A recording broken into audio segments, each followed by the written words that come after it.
morning. Good morning. Can everybody hear me okay? Yeah.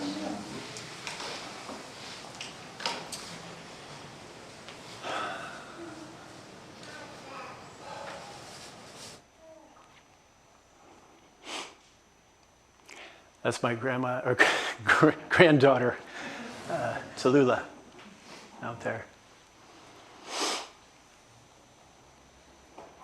My name's Myles, and Nancy and I drove from Sebastopol this morning where we live. But this feels so much like home. See my friends, the instruments, the Buddhas, the cyclists headed out to Marin on the Golden Gate Bridge.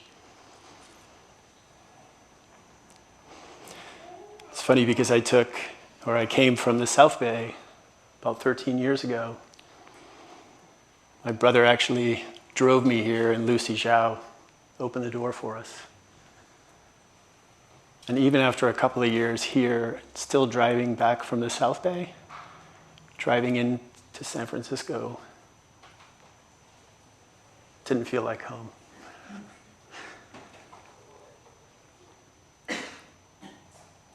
But now it does.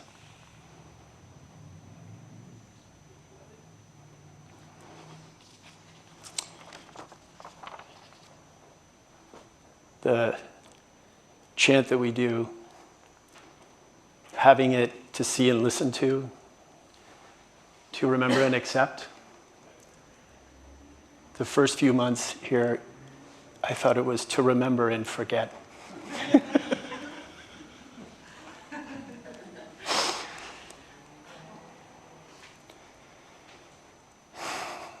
It always reminds me that forgetting's not the problem. It's remembering what we forgot.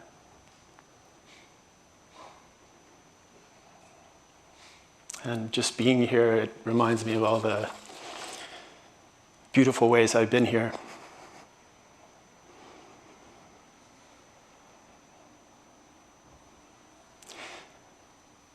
Zen Center is interesting in that as soon as you acquire the expertise to do something, they just give you something else to fail at. And so here I am, failing to get the microphone on. I woke up last night, I was up for like 47 minutes. And I've been putting this talk together. And it kind of came to me last night.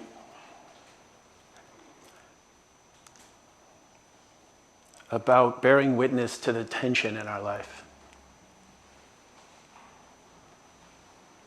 And how my whole life I was taught, or I saw, to look away.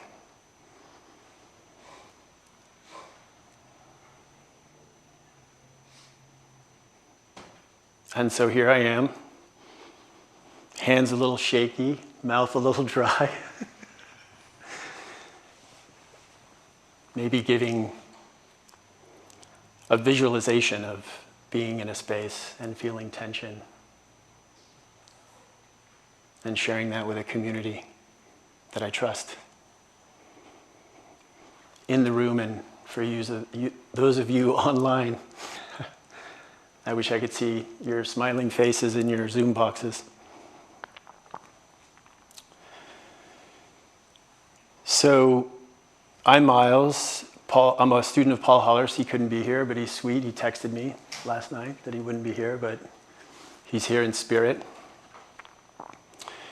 It was just about when I started here that I asked Paul to be my teacher, and we had this conversation. So, and I think we both had doubts when I asked him to be my teacher. And it's amazing, the trajectory. I think when I first started being his student, I projected a father figure, somebody I needed approval for, which has transitioned into brotherly love,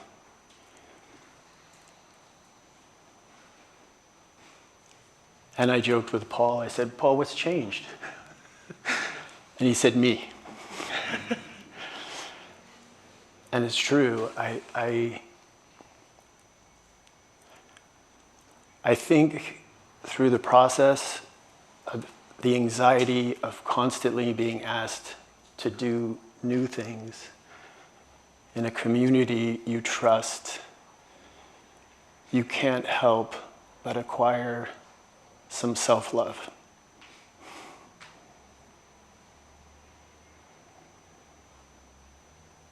At least I have. And when I give these Dharma talks, I always want to say that I think I have a habit of saying we or us, which I apologize for. As I sit in this seat, there may be some human behavior or a human experience we share, but I don't want you to feel that I know your experience or that I can tell you your experience. So as I sit here and share, I speak from my heart and my mind. Paul's teacher was Mel, and Mel's teacher was Suzuki Roshi. And Suzuki Roshi brought this Zen to America. And I've always thought it fascinating that he arrived on May 23rd, 1959, to be the priest at Sokoji, which is just up the street here, which is a Japanese Soto Zen temple. But what I always found interesting, it was 14 years after World War II, when America had dropped 2 atomic bombs on Japan and annihilated most of the cities with firebombs. And 14 years is a while, but still. And it was 13 years after internment, where the Japanese congregation continued to pay for the temple from internment camps for 4 years.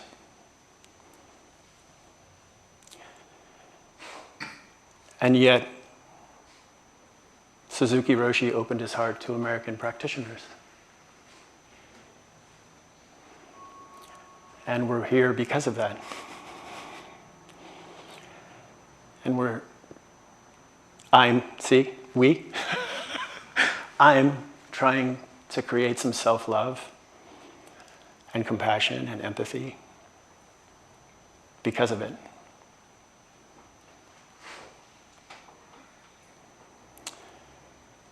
It's interesting that the Sokoji board eventually asked Suzuki Roshi to leave because he couldn't manage both. At one point, the Japanese congregation and the American congregation was practicing separately. So in '69,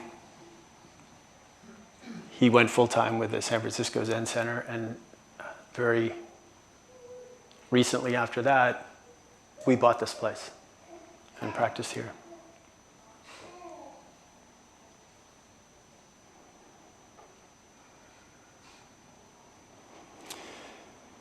One of the things that I acquired on my trajectory of Zen is a robe.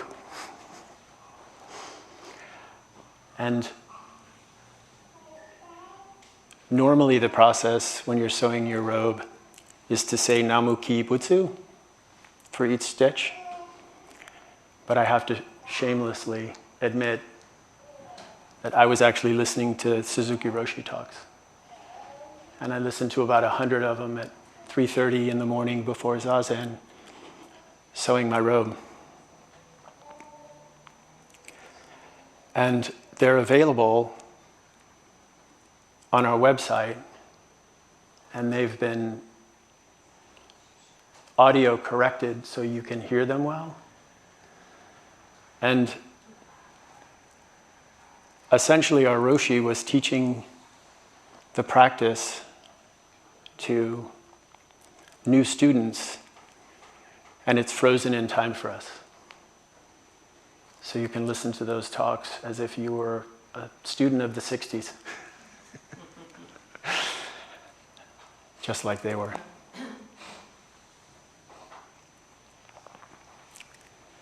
And one of those talks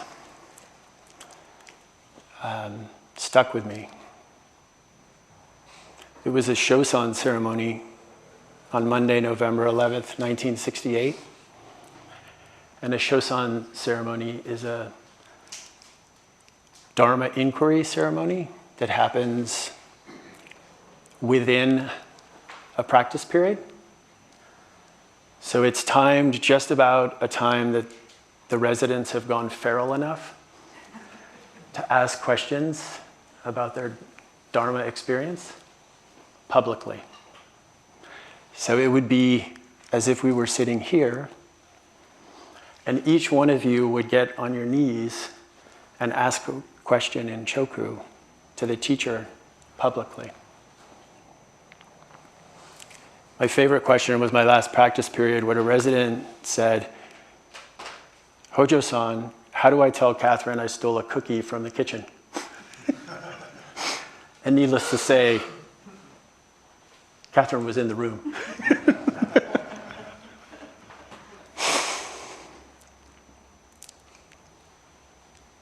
During this Shosan ceremony at around 1968,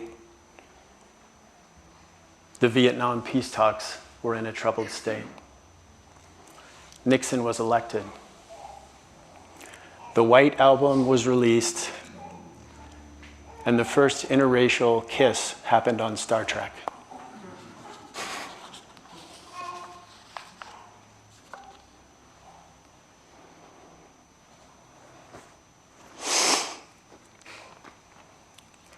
The question was from Pat Long,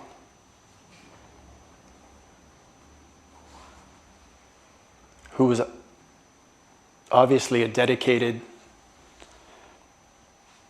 student and resident, and one of the things I read about her was that she spent the most terrifying summer of my life registering African Americans who lived in the South to vote. I had met civil rights workers, listened to their firsthand accounts of the huge anger and violence of white Southerners. I had seen photos of white policemen releasing vicious dogs into crowds of African Americans, turning fire hoses full blast on them, women and children who dared to stand up for equal rights under the law. I had heard and read of lynchings of busloads of freedom fighters set on fire. That's Pat Long. And Pat Long, during this Shosan, went into Choki, and she said, "Roshi, could you explain what it means to be a serious Zen student?" And Suzuki Roshi said, "Serious? Excuse me, serious Zen?" As if the words didn't even go together. And Pat said, "Serious student of Zen Buddhism." And Suzuki Roshi said, "Serious student Zen Buddhism? Don't try to be serious." And the Zendo laughed. "Just keep up with our practice. Don't, try to get up earlier than other people."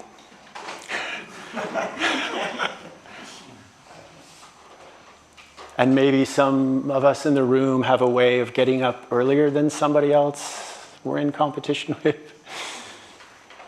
Stay in bed, okay?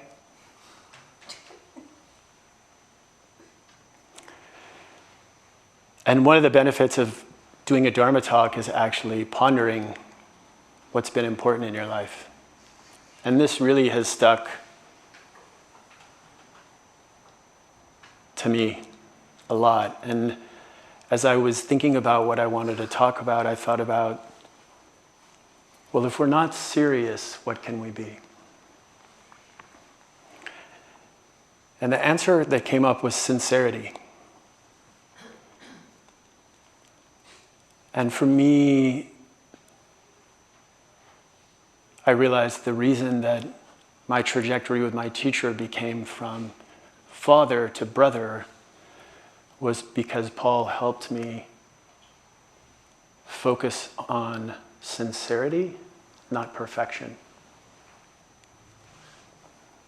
So I hope I did the forms right. I hope I do the forms when I leave right. I can tell you I'm sincerely engaged with doing it right. And then I can let it go.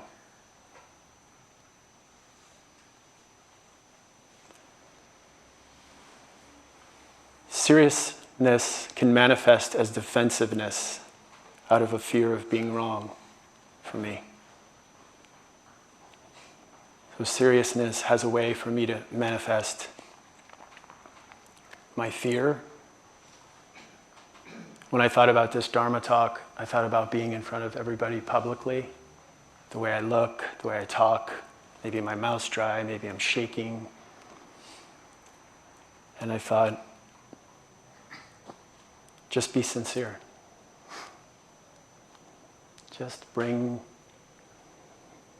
all that I've brought through practice and try to share, not some way for everybody to be perfect, but for some way for everybody to manifest acceptance.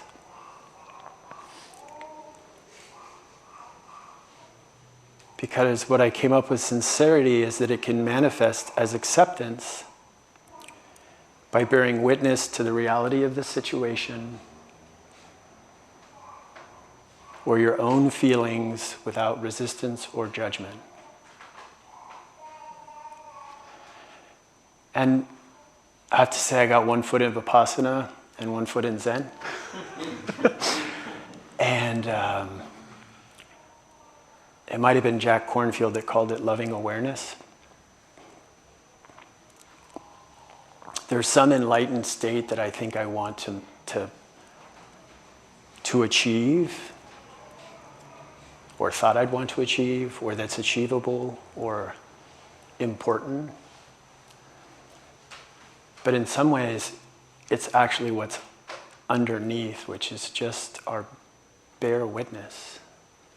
I look into your eyes, you look into me, you're the universe bringing in consciousness, and I'm the universe bringing in consciousness.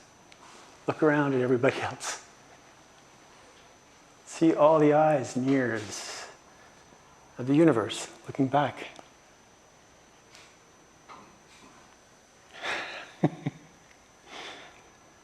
And in some way it's neutral, which is, I think, what I always appreciate with friends, and that friends appreciate me listening without judgment, with neutrality, so they can find their way. And the genius is, it's always there, right? You can't not be aware. There's no switch. But for me, the problem is it moves to my mind and then makes up stories. It's a story-making machine. I don't know about you, but my mind, and it's in the future, it's in the present, it's in the past.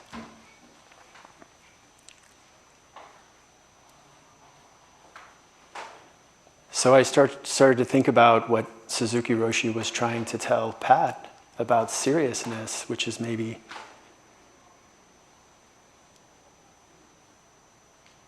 the mind is useful so you can get here in time for the Dharma talk. But it's not the whole picture.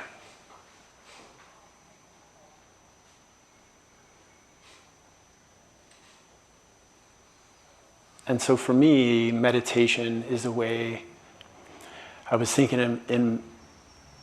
yesterday, it's kind of a way to bore yourself to death. But it's the mind that dies. Because at some point, you just can't take it anymore. Right? It's like it's a revolving 10. It's like there's number 1, there's number 2.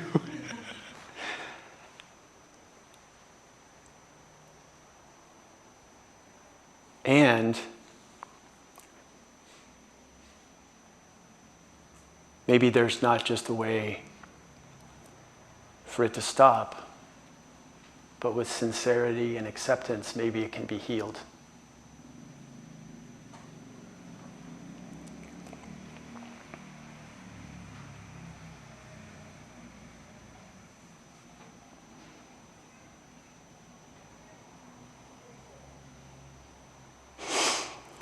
I was thinking about what's different. I know I hear from friends and family that people are stressed.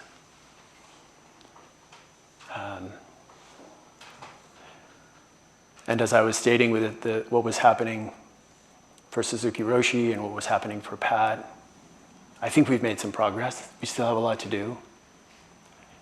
But it seems like with social media, we know everything all the time. And so is there a way to try to, for me, I actually deleted Facebook and Instagram because I just noticed it was just killing me. It was just like I needed to go back and be fed some information that would make me miserable. It's so bizarre. And I think the workings of way this sincerity and this seriousness work, I think in some ways they kind of have the keys to the process in knowing how to feed that part of ourselves.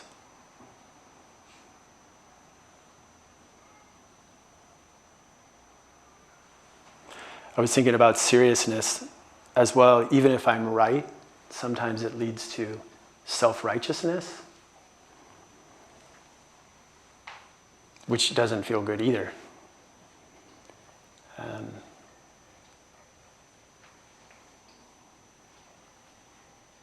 So acceptance.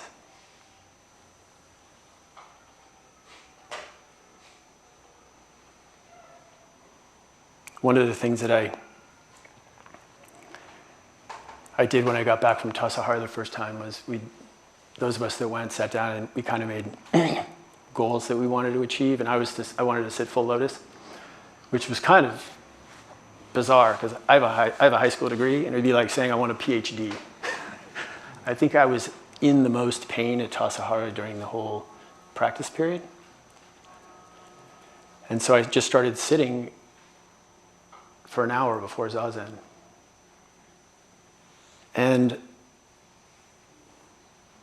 And what I learned with my body, which is also happens with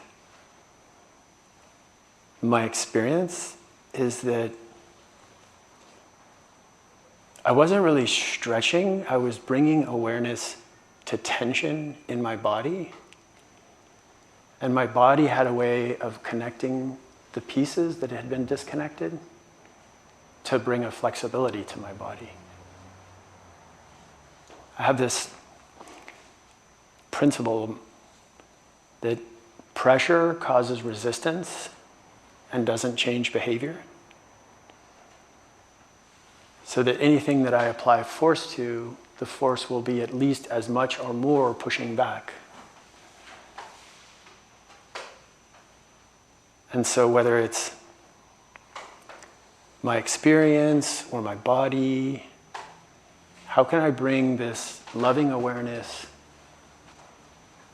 in some ways, to a part of me that's reaching out for help, that's asking for it to be seen.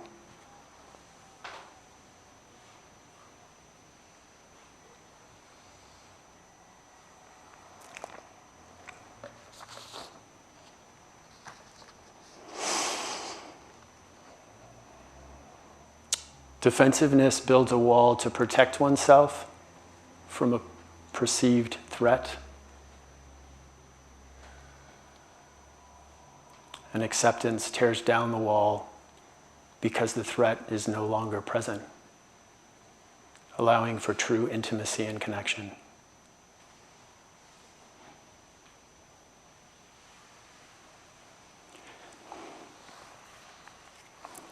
As I was thinking about this sort of radical acceptance, as Tara Brach calls it, I was also thinking that when done, it needs to be in a community that's safe, or a situation that's safe. There's a 6-month rule here that if you come in to the temple, you have to wait 6 months to begin a relationship. Because most people that come into a situation like this and feel fully accepted, feel loved.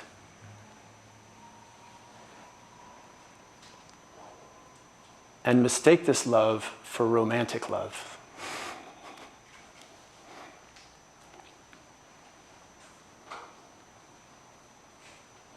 This isn't about merging or possession.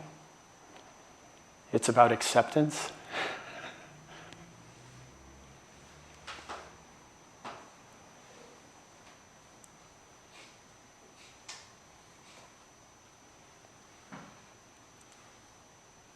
It's not romantic intimacy.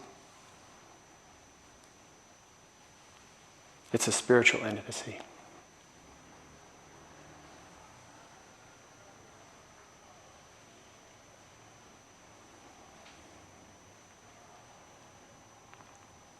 For my last Dharma talk, I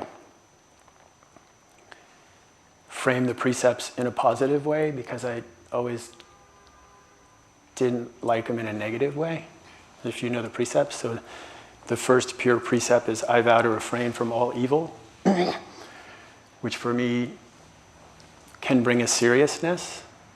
Evil is bad. If I do evil, I'm a bad person. And so I reframed it, I vow to reclaim and maintain my innocence. The innocence of not knowing.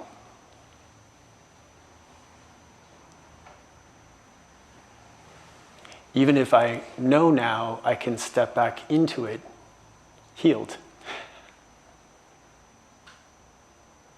I vow to reclaim and maintain my innocence, wholesomeness, and benevolence through the cultivation of kindness and forgiveness.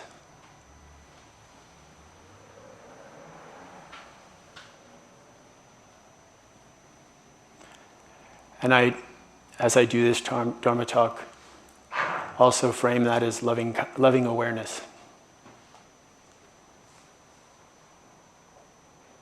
Through the cultivation of loving awareness, of cultivating that part of myself that accepts myself fully, even when I make mistakes.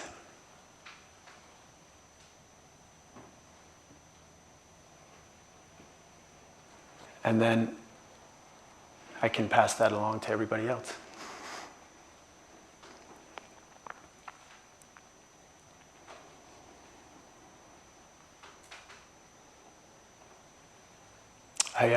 I'm a hospice volunteer, and my patient is nonverbal, so we're reading Dogen's Dogen's record. And this popped up, which made me think about what we call maybe the absolute and the relative, what I might call mind and heart, maybe loving awareness, witnessing,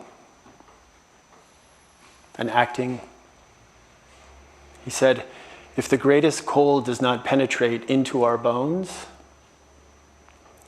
if the greatest cold does not penetrate into our bones, how will the fragrance of the plum blossoms pervade the entire universe? If the greatest cold we feel does not penetrate into our bones, how will we feel the fragrance of the plum blossoms pervade the entire universe?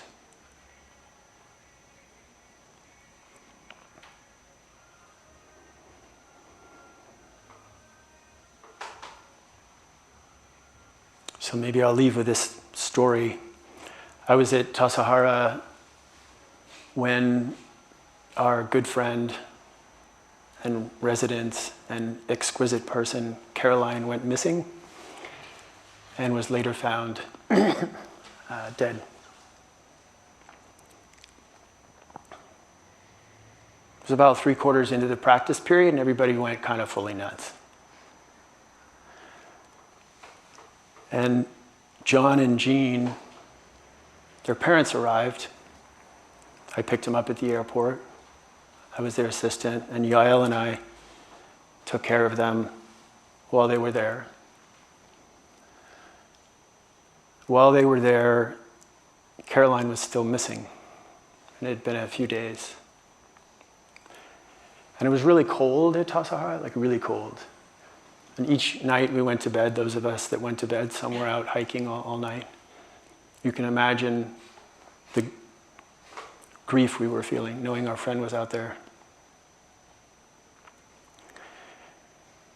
And Jean and I hiked the hills with some of the people that came in and helped. And we called out Caroline's name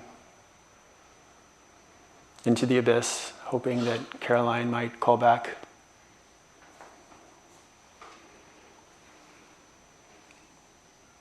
And Jean said, "What if Caroline hears me but can't call out?"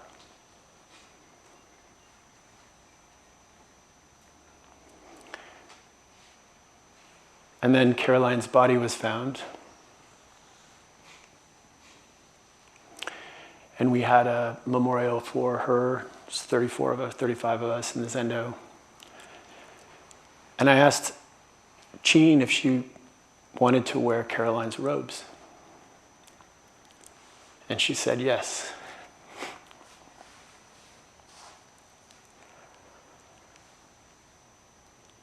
And I picked up Jean at her cabin, and she was wearing Caroline's robes and rakusu, and you can imagine it probably had the smell as Tallulah has in her robes.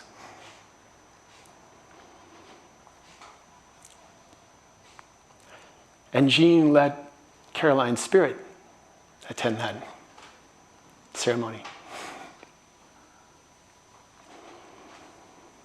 And when we left, Jean saw some residents that were grieving, and Jean went to go support them.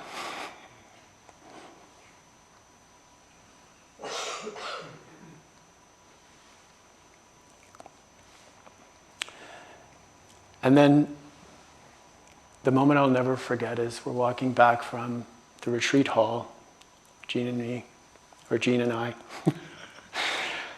And Jean stops and she looks at me and she says, "Myles, there's even beauty in all this."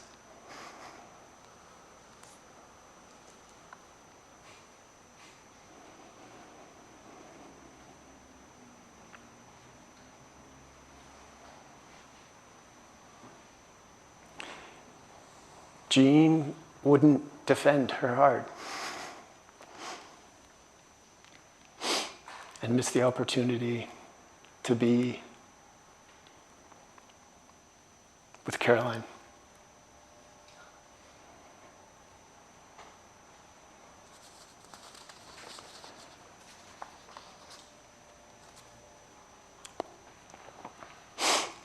I asked Jean if I could tell this story, and she said yes.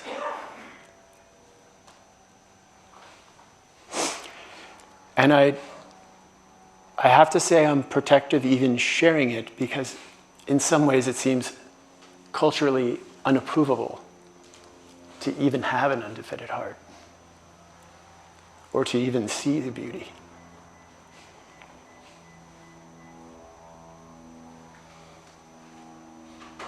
But there it was.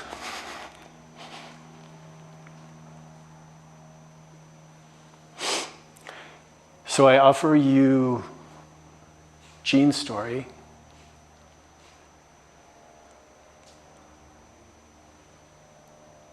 So when some tension arises in your life, And those little brick layers start to build a brick wall around your heart.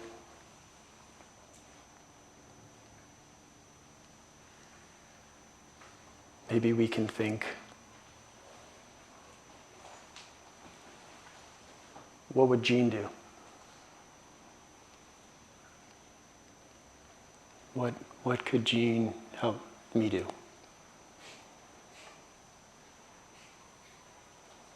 Thank you.